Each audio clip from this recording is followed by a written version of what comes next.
Hi, the Sci-Fi Recapped here. Today, I am going to explain the American science fiction action film called 12 Monkeys. Spoilers ahead, watch out, and take care.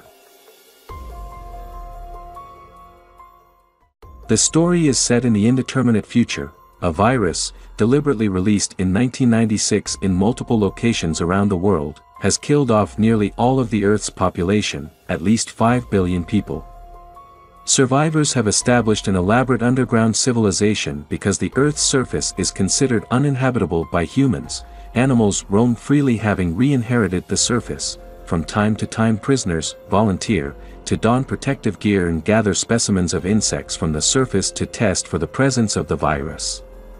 One such prisoner is James Cole, who after retrieving samples is given the chance to go back in time to 1996 and find information about the group believed responsible, known as the Army of 12 Monkeys.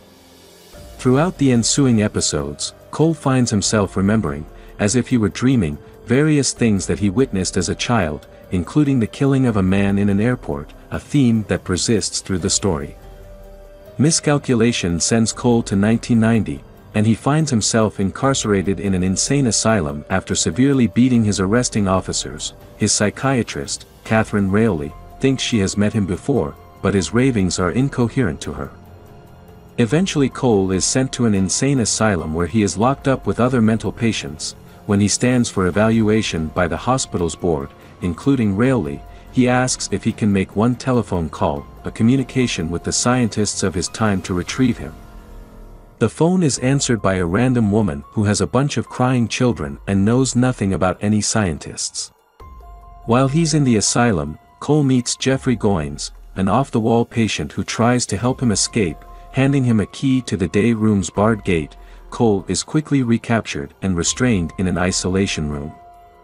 When Rayleigh and her boss, Dr. Fletcher, enter the room to check on Cole, he has vanished, snatched back to his present time by the scientists who sent him there.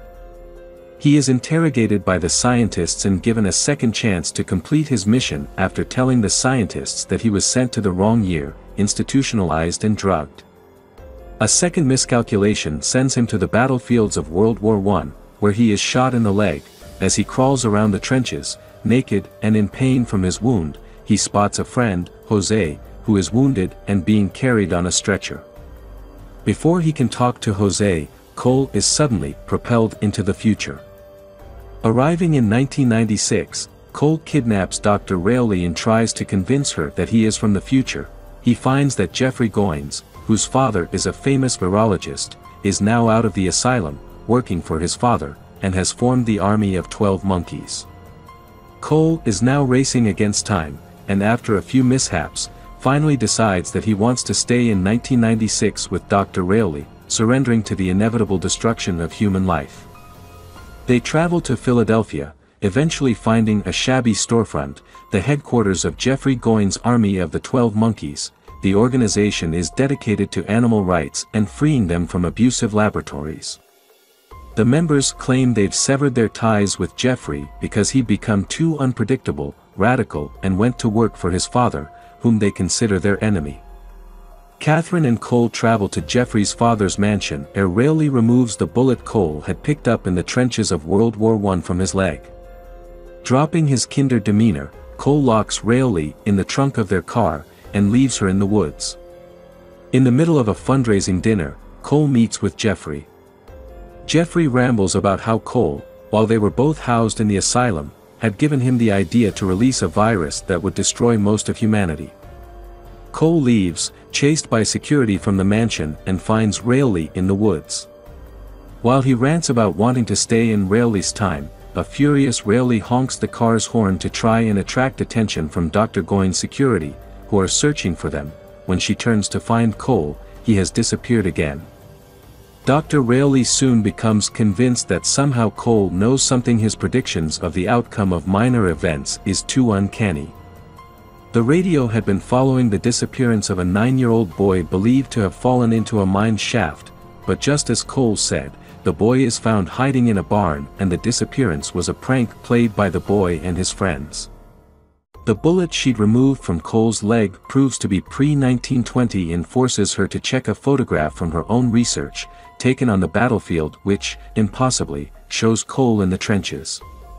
She becomes convinced that the army of 12 monkeys indeed poses a threat, and she begins searching for Cole in order to persuade him to take up his cause again. Rayleigh continues her investigation of the clues Cole was collecting and makes her way to the same shabby storefront in the Western District of Philadelphia she and Cole had visited earlier. While she pounds on their door, Cole suddenly appears. He's now convinced himself that he is delusional and wants Rayleigh to help him.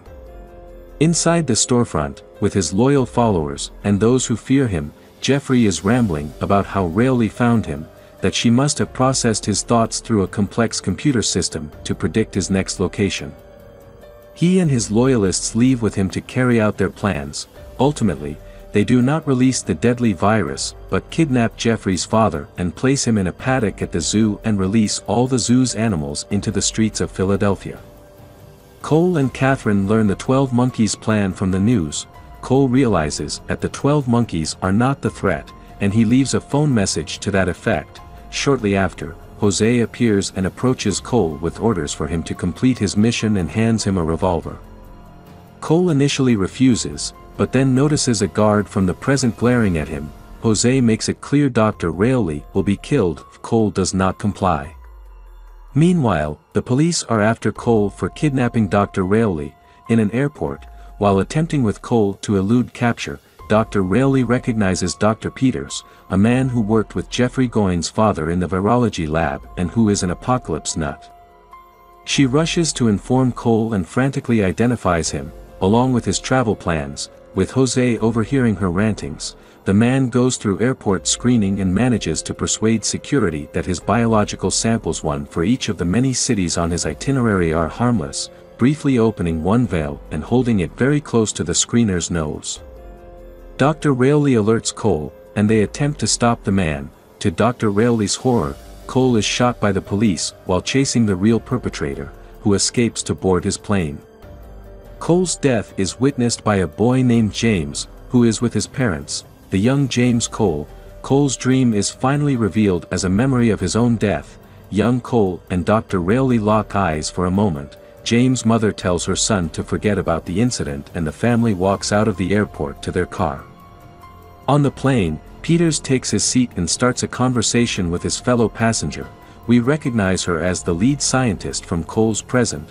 Cole had stated once the virus was located, a scientist would be sent back to study it in its original unmutated form, so that a cure could be developed in the present. She identifies herself as Jones and cryptically says she's in insurance. 12 Monkeys is an American science fiction film directed by Terry Gilliam, inspired by Chris Marker's 1962 short film La Jetée, starring Bruce Willis, Madeline Stowe and Brad Pitt, with Christopher Plummer and David Morse in supporting roles. After Universal Studios acquired the rights to remake La Jetée as a full-length film, David and Janet Peoples were hired to write the script. Under Gilliam's direction, Universal granted the filmmakers a $29.5 million budget. The film was shot mostly in Philadelphia and Baltimore, where the story was set. The film was released to critical praise and grossed $168.8 million worldwide. Pitt was nominated for the Academy Award for Best Supporting Actor, and he won a Golden Globe Award for his performance. The film also won and was nominated for various categories at the Saturn Awards.